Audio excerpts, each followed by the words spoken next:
Every night, no matter the weather, something walks down our street whistling softly. You can only hear it if you're in the living room or the kitchen when they walk by, and it always starts at exactly 3:03. The sound starts faint somewhere near the beginning of the lane near the Carson place. We're towards the middle of the street, so the whistling moves past us before fading away in the direction of the cul-de-sac. When I was younger, my sister and I would sneak into the kitchen some nights to listen. Mom and Dad didn't like that, and we'd catch hell if they found us out there, but they were never too hard on us since we always stuck to the one big rule. Don't try to look at whatever was whistling. My neighborhood is a funny place. I've lived here since I was 6 and I love it. The houses are small but well-kept, good-sized yards, plenty of places to roam. There are a lot of other kids here my age. I turned 13 back in October. We grew up together and would always play four square in the cul-de-sac or roam around from back porch to back porch in the summer. This was a good place to grow up. I'm old enough to see it. And there's only the two strange things here, the night whistling and the good luck. The whistling never bothered me much. Like I said, I couldn't even hear it from my bedroom. But Mom and Dad don't like talking about it, so I've stopped asking questions. My dad is a strong guy, tall and calm. He has an accent since he moved to the US as a kid. His family, my grandparents, they're from the islands. That's what they call it. My dad, the only time he isn't so calm is if the whistler comes up. He talks a little quicker then, eyes move faster, and he tells us not to think about it so much and to always remember the one rule, the big rule: don't try to look outside when the whistler goes past. Not that we could look even if we wanted. See, there are shutters on the inside of every window, thick pieces of heavy canvas that pull down from the top and latch to the bottom of the window frame. Each latch even has a small lock about the size of what you'd find on a diary. My dad locks those shutters every night before we all go to bed and keeps the key in his room. My mom, I don't know what she thinks about the whistling. I've seen her out in the living room before at 3:03 when the sound starts. I could see her if I cracked my door open just an inch to peek. She's not out there often, at least I haven't caught her much, but once or twice a month I think she sits out there on our big red couch just listening. The whistler has the same tune every night. It's cheerful. Da-da-da-da-da-dum. Da-da-da-da-da-dum. Remember how I said there are two odd things about where I live? Well, besides our night whistler, everyone in my neighborhood is really lucky. It's hard to explain, and Dad doesn't like us talking about this part much either, but good things just seem to happen to people around here a lot. Usually, it's small things, winning a radio contest, or getting an unexpected promotion at work, or finding some arrowheads buried in the yard, you know, the authentic kind. The weather is pretty good and there's no crime, and everybody's gardens bloom extra bright in the fall. A million little blessings I've heard my mom say about living here. But the main reason we stay here, why we moved here in the first place, is my sister Nola. She was born very sick, something with her lungs. We couldn't even bring her home when she was born, only visit her in the hospital. She was so small, I remember, small even compared to the other babies. A machine had to breathe for her. We moved into our house here to be closer to the hospital. As soon as we moved here, Nola started getting better. The doctors couldn't figure it out, they chalked it up to whatever they were doing, but we all could tell they were confused. But my parents knew, even I knew, Nola getting better was just another of the million little blessings we got for living in our neighborhood. So that's why we stayed even after we found out that, for every small miracle that happens here every day, now and then some bad things happen. But they only happen if you look for the whistler. See, our neighborhood has a welcoming committee. They show up with macaroni casserole and a gift basket and a manila folder whenever someone new moves in. They're very friendly. For people showed up when we moved in 7 years ago. The committee made small talk, gave me a Snickers bar, and took turns holding Nola. It was her first week out of the hospital, so they were extra careful. Then the committee asked to speak to my parents in private, so I was sent to my room where I still managed to hear nearly every word. The welcoming committee told my parents about how nice the neighborhood was, really exceptionally, hard to explain kind of nice. And then they told my parents about the even harder to explain whistling that happened every morning at 3:03 and ended at the tick of 3:05. The group, our new neighbors, warned my parents that the whistling was quiet, would never harm or hurt us as long as we didn't look for what was making the sound. This part they stressed, and I pushed my ear into the door straining to hear them.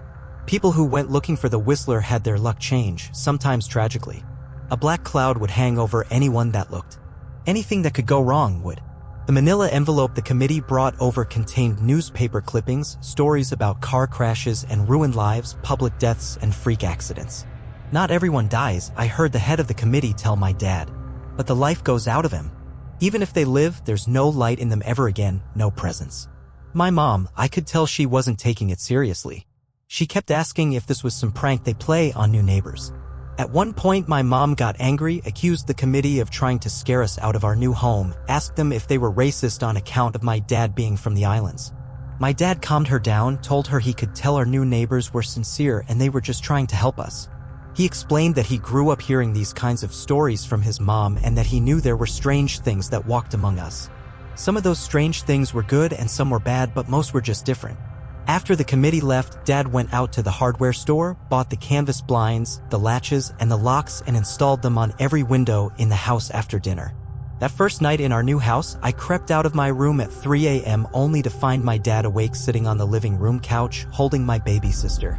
My dad held up his finger in a motion but patted the couch next to him. I sat and we waited. At exactly 3:03, we heard the whistling. Da-da-da-da-da-dum. Da-da-da-da-da-dum. It came and it went just like our neighbors said. The whistling returns each night and we never look and we enjoy our million little blessings every day. Nola breathes on her own and she's grown into a strong, clever girl. My dad even joined the welcoming committee. We don't get new neighbors often, why would anyone want to leave? But when a new family moves in, my dad and the committee bring the macaroni casserole, a gift basket, and the manila folder. I can always tell by the look on my dad's face when he comes back if the family took the committee seriously or if we'd be getting new neighbors again very soon. Not long ago, a family moved in directly next to us. The previous owner, Ms. Maddie, passed away at age 105. She'd lived a good, long life. Our new neighbors seemed like they'd fit in just fine. They believed the welcoming committee took my dad's advice about the locking shutters since they had a young child of their own. Whatever newspaper clippings were in that manila envelope, whatever evidence, my dad never let us see. But I imagine it must have been awfully convincing since our neighbors got along with no issues for the first month. One night, when our new neighbors had to leave town, they sent their son, Holden, to stay with us. He was 12, a year under me in school. I didn't know him well before that night, but as soon as his parents dropped him off after dinner, I could tell it was going to be a bad time. Do you know who was always out there whistling every night? Holden asked the moment the adults left the room. The three of us were sitting in the den, some Disney movie playing idly on the television. My sister and I exchanged a glance. "We don't talk about that," I said. "I think it's that weirdo that lives in the big yellow house on the corner," Holden said. "Mr. Tolles?" my sister asked. "No way, he's really nice." Holden shrugged. "Must be a psycho killer then." Nola tensed. "We don't talk about it," I repeated. "Let's go in my room and play Nintendo." We spent the next few hours playing games, eating popcorn, and then watching movies. A typical sleepover, but I could see Holden was getting antsy. After my parents had wished us a good night, locked the blinds, and gone to bed, Holden stood up from his beanbag and walked over to where Nola and I were sitting on my bed. "Have you ever even tried looking?" he asked. It's nearly time. Like most sleepovers, we'd conveniently ignored any suggestion of a bedtime. I was shocked to see he was right. It was almost 3 a.m. I sighed. "We don't dash. See, I can't even try to look because my dad locks the blinds every night and hides the key," he continued, ignoring me. "So does our dad," said Nola. "No," replied Holden. "No, he doesn't." "You saw him do it," I said, a little sharper than I meant to sound. Holden grinned. "Your dad locks the blinds, yeah, but he doesn't hide the key. He keeps it right on his normal keychain." "So?" I asked, worried I already knew what he would say next, because I had noticed that my dad didn't bother hiding the key anymore after all of these years, because he knew we took it seriously. "So, after your dad locked up but before your parents went to bed, I went to the bathroom, and on my way I may have peeked into their room, and I may have seen your dad's keychain on his nightstand, and I maybe went and borrowed the key to blinds." Nola and I stared, and his grin only grew wider. "You're lying," I said. Holden shrugged. "You can check if you want. Just open your parents' door and look. You'll see his keychain right there on the nightstand." "Stay here," I told both of them. "Don't move a muscle." I hurried over to my parents' room but hesitated at the door. If Holden wasn't lying, my dad would be angry. Beyond angry, I was scared thinking about it, but more scared of an open window with the whistler right outside. I opened the door, barely an inch, and looked in, but it was too dark to see. Taking a deep breath, I walked into the room. 2 steps into the dark, I froze. The whistling started, and I could hear it clearly from my parents' room. I never realized, but they must have heard the sound every night since we moved into the house. They never told us. I don't think I could have slept through it. I stood there, listening to the whistling come closer, unsure whether I should turn on a light or call out for my dad. Soft sounds from the living room brought me back to reality. "Nola!" I yelled, running out of my parents' room. Holden and Nola were standing near the front door next to a window.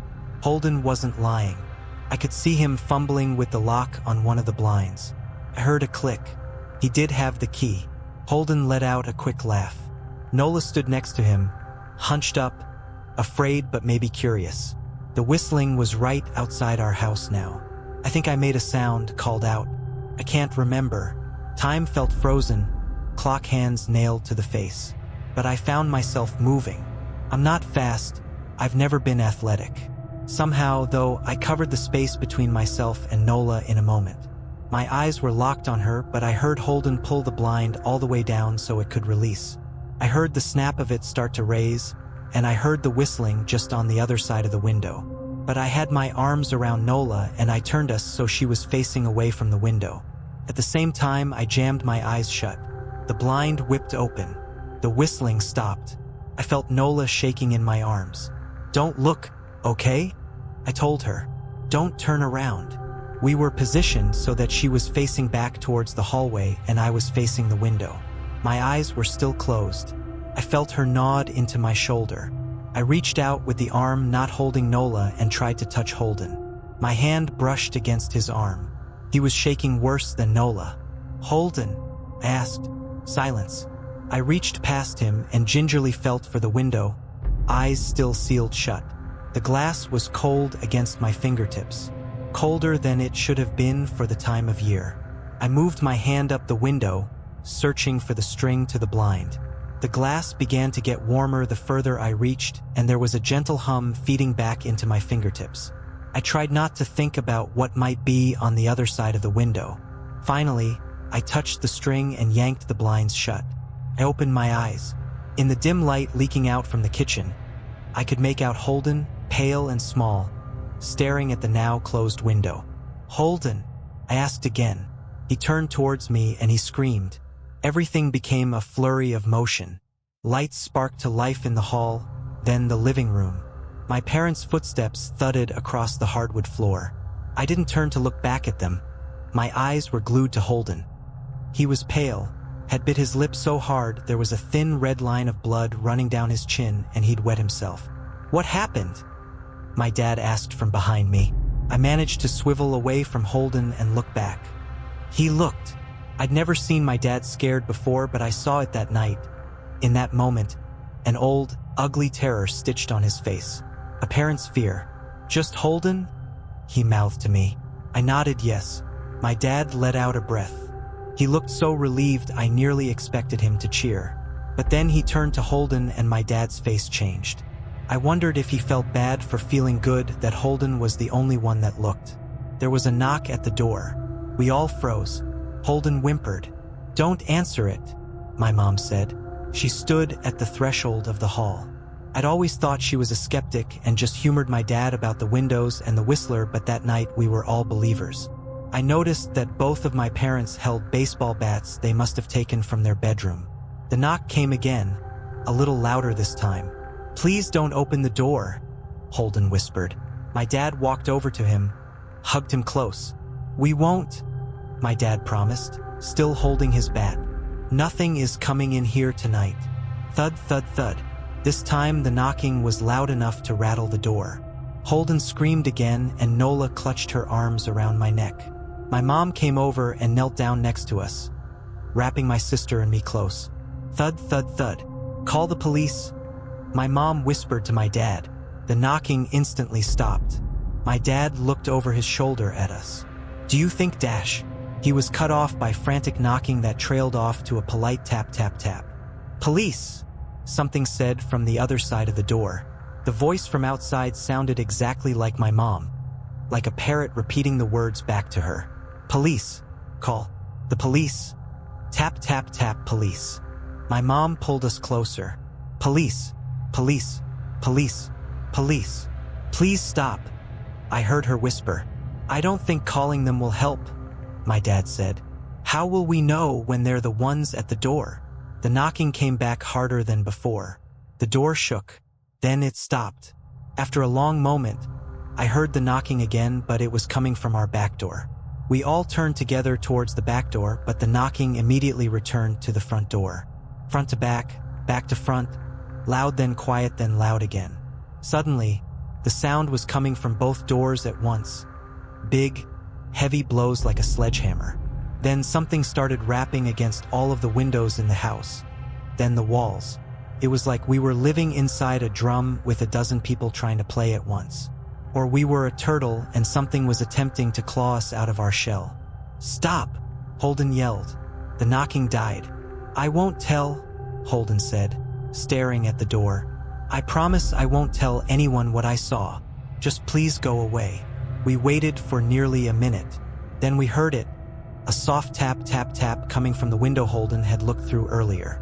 Holden started to cry, sobbing like a prisoner watching gallows being built outside their cell. My dad held him, brushed his hair but never lied to him, never told him things would be okay. The tapping at the window went on for the rest of the night. We huddled together in the living room for I don't know how long. Eventually, my mom tried to take us kids into my room while my dad stayed to watch the door. But the second we moved into my bedroom, the knocking came back. So loud it was possible to ignore. I was afraid the door couldn't take it. We went back to the living room and the knocking stopped. Only the tap, tap, tap on the window remained. None of us slept that night. The tapping stopped around 7 a.m. That's about the time the sun comes up here. We waited another 2 hours before my dad opened the blinds from one window. He made us all go back to my parents' bedroom first. I heard him open the door, then come back in. Okay, he told us. It's done. Holden's parents came back around lunchtime. My mom and dad walked Holden over to his house and they all went inside for quite a while. Nola and I watched from the window. She stuck to me the whole day, right at my side, sometimes holding my hand. When my parents came back, they looked grim but wouldn't tell us what they said to Holden's family. It was a Sunday, so we all spent the day together, ordered pizza and watched movies. That night, everyone slept in my room, Nola and my mom in the bed with me, my dad in a chair he'd pulled over.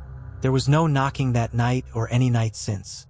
We didn't see much of Holden or his parents for the rest of that week, but by Thursday there was a moving truck in their driveway.